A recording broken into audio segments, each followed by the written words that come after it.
네, 안녕하십니까. 이번 시간에 그 메일로 오랜만에 익스프레션 질문을 주셨는데요. 먼저 그 링크 걸어주신 강좌를 한번 살펴볼게요. 이 강좌는 어떤 일을 하는 거냐면 여러분들 그 단어들, 하나의 단어들, 이 단어들의 앞 글자만 가져오는, 그러니까 약자로 표시하는 거죠. 예, 약어를 표시하는 거를 강의하는 건데요. 여기서는 수동으로, 그러니까 이 단어의 개수에 따라서 수동으로 여러분들이 문장을 나열해 주게 되어 있는데 이거를 단어의 개수에 상관없이 내가 몇 단어를 쓰던 항상 단어의 앞글자만 자동으로 가져오게끔 그렇게 만드는 방법을 좀 문의를 주셨어요. 근데 뭐 그다지 어려운 건 아닙니다. 예, 반복 작업만 해주면 되는 거기 때문에 그래서 이 강좌를 좀 참고로 하시고 제가 하는 방식을 한번 보시면은 뭐 그렇게 어렵지 않게 익히실 수 있을 겁니다. 자, 먼저 텍스트를 하나 좀 쓰겠습니다.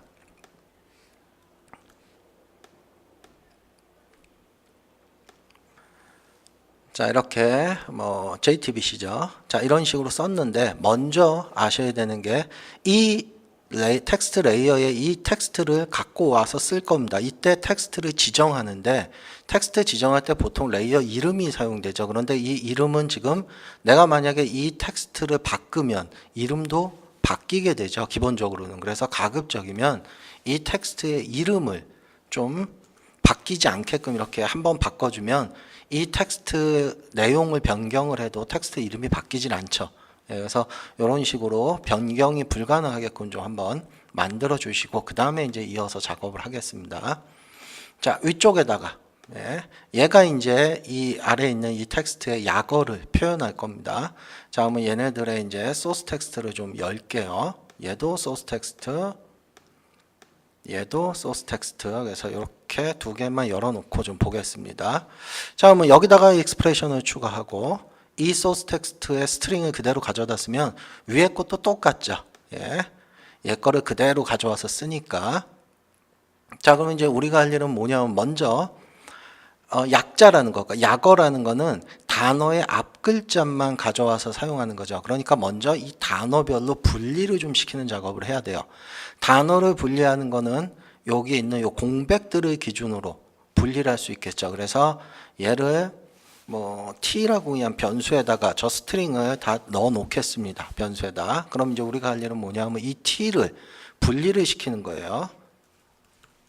스플릿을 시키는데 요 가로 안에 어떤 캐릭터를 기준으로 분리시킬 거냐 해서 여기에 뭐를 공백을 기준으로 분리를 시키는 겁니다. 그래서 확인을 누르면 어떻게 되느냐, 얘네들이 이렇게 쉼표로 다 구별이 됩니다. 그죠? 쉼표로 구별이 되죠. 이거는 어떤 의미냐면 이 텍스트, 얘네들의 텍스트가 분리가 돼서 이렇게 배열로 들어갔다는 겁니다. 배열. 그래서 이 배열을 표시하는 게 이렇게 쉼표로 구별을 시켜주는 거예요. 데이터가 이렇게 분리되어 있다. 자, 그럼 이제 한번 보세요. 이 배열도 다시 제가 변수에다 넣겠습니다. n이라는 변수에다가. 자, 그러면 이제 여기서 저 배열 중에 우리가 호출을 해야 되죠. 첫 번째 데이터든 두 번째 데이터든 뭐 세 번째 거든. 자, 호출은 어떻게 하느냐? 저 배열에 n의 인덱스 넘버를 사용해서 호출을 할 수 있습니다. 단어를. 배열의 값을. 그러니까 0이라고 하면 첫 번째, 1이라고 하면 두 번째, 이런 식으로 호출을 하게 돼요. 그러면 이제 우리가 할 일은 뭐예요? 이런 식으로 각각의 단어를 호출하고 그 호출된 단어의 첫 글자들만 합쳐서 표현하면 되는 겁니다. 자, 그러면 다시 한번.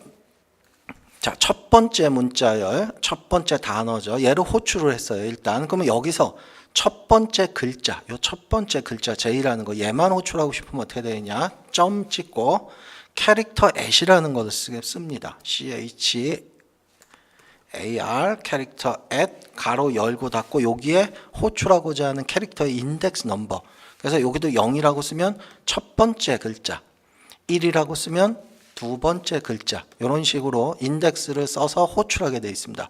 자, 그러면 우리는 약자기 때문에, 약어기 때문에 항상 첫 번째 글자만 호출하면 되는 거죠. 자, 그럼 이제 우리가 할 일은 뭐예요? 이 앞에 배열의 이 인덱스만 매번 바뀌면 되는 거죠. 1이라고 쓰면 요 두 번째 있는 요 단어의 첫 번째 글자만 호출이 될 거고, 그죠? 그래서 이제 얘를 호출을 하면 되는데, 호출해서 합쳐주면 되는데, 먼저 보세요. 배열의 개수를 그러면 먼저 알아야겠죠, 우리가. 자, 개수는 어떻게 할 수 있냐? 저 n, 저 배열의 length라는 걸 씁니다. length. 자, 그럼 어떻게 돼요? 4라고 돼 있죠. 자, 근데 여기서 중요한 건 이거예요. 개수는 4인데, 4개인데, 얘네들의 인덱스, 호출할 때 인덱스는 0부터 시작합니다. 그래서 얘가 0이고, 얘가 1이고, 얘가 2고, 얘가 3이에요. 그래서 얘보다 항상 작게 돼 있습니다. 하나 작게. 그걸 잘 기억을 하세요. 자, 그러면 이제 우리는 반복만 시켜주면 되는 거죠. 그래서 반복문, for문을 쓰겠죠. for.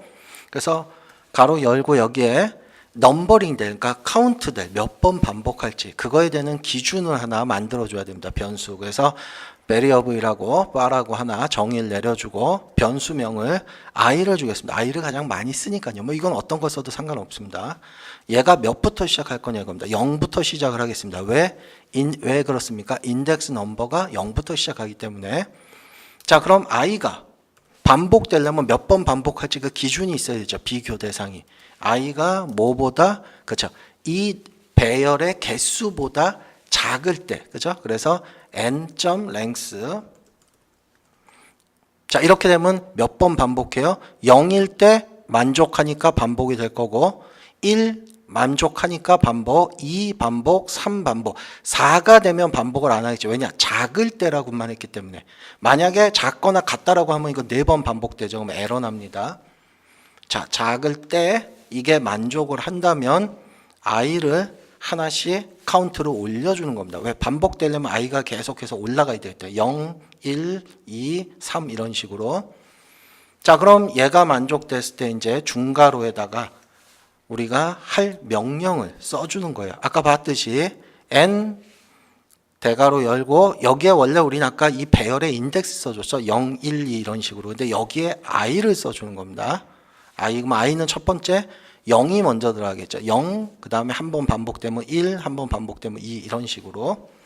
여기에 첫 번째 글자, 캐릭터죠.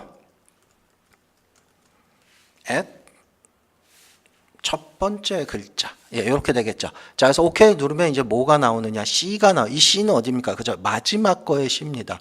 왜냐? 반복만 그냥 계속 시키다 보면 얘가 계속 바뀌겠죠. 그래서 마지막에 있는 결과값만 출력하게 돼 있는 거예요, 지금은. 예, 그래서 3번 반복된 결과 C만 출력하고 있어요. 이렇게 돼서는 안 되겠죠. 그래서 우리는 뭐예요? 그렇죠. 얘네들을 합쳐야 되죠. 계속해서 값이 누적되도록 얘의 J가 누적되고 T가 누적되고 이런 식으로 누적되도록. 자, 그래서 그거를 해주기 위해서 여기다가 또 변수를 하나 줄게요. 뭐 N2라고 그냥 변수 하나 줄까요? 2는 2 플러스 이거라고 하겠습니다. 자, OK 누르면 기본은 이제 에러가 날 겁니다. 자, 이건 왜 에러가 나느냐? 이 값에다가 자기 자신에다가 얘네들 첫 번째 글자들을 합치게 돼 있는데 이 2라는 게 변수명이 정의되어 있지가 않아요.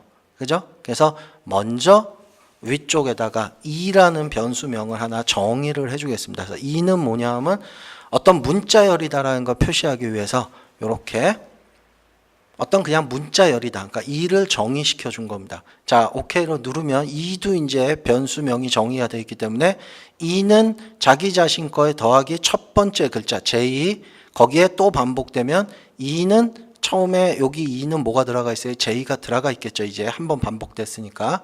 그래서 J 플러스 또 T가 될 거고 또 돌아오면은 JT 플러스 B가 될 거고 이런 식으로 반복될 겁니다. 자, 이런 식으로 된다면 얼마든지 여러분들이 이 개수에 상관없이 만약에 내가 이 텍스트 뒤쪽에다 또 다른 단어를 붙이더라도 알아서 추가가 되고 빠지면 알아서 빠지게 되겠죠. 자, 그런데 여기서도 한 가지 이제 또 확인해 볼게. 자, 제가 첫 번째 게 전부 다 소문자로 썼습니다. 일부러. 자, 그런데 위쪽에 있는 것도 소문자로 나오죠. 왜냐하면 이걸 그대로 가져다 쓰기 때문에. 그래서 혹시라도 얘를 대문자로 표현하고 싶다면 물론 얘네들을 대문자로 쓰면 돼요. 이 앞 글자들을 알아서 대문자로 쓰면 대문자로 나옵니다. 그런데 그게 아닐 경우 가장 편한 방법은 이거죠. 얘를 이 텍스트를 그냥 강제로 대문자로 만드는 거 사용해도 됩니다. 강제로. 예, 그런데 이게 아니고 익스프레션을 가지고 강제로 또 대문자로 만들 수 있어요. 그러니까 이런 거 사용하지 않고선도. 자, 그래서 그건 어떻게 하냐면 이렇게 나온 결과값 2겠죠. 얘를 강제로 대문자로 만드는 겁니다. 그래서 2.to uppercase라는 거 씁니다. uppercase 가로 열고 닫고 이렇게 되면 이 2라는 스트링을 글자 문자를 강제로 대문자로 표현을 해줍니다.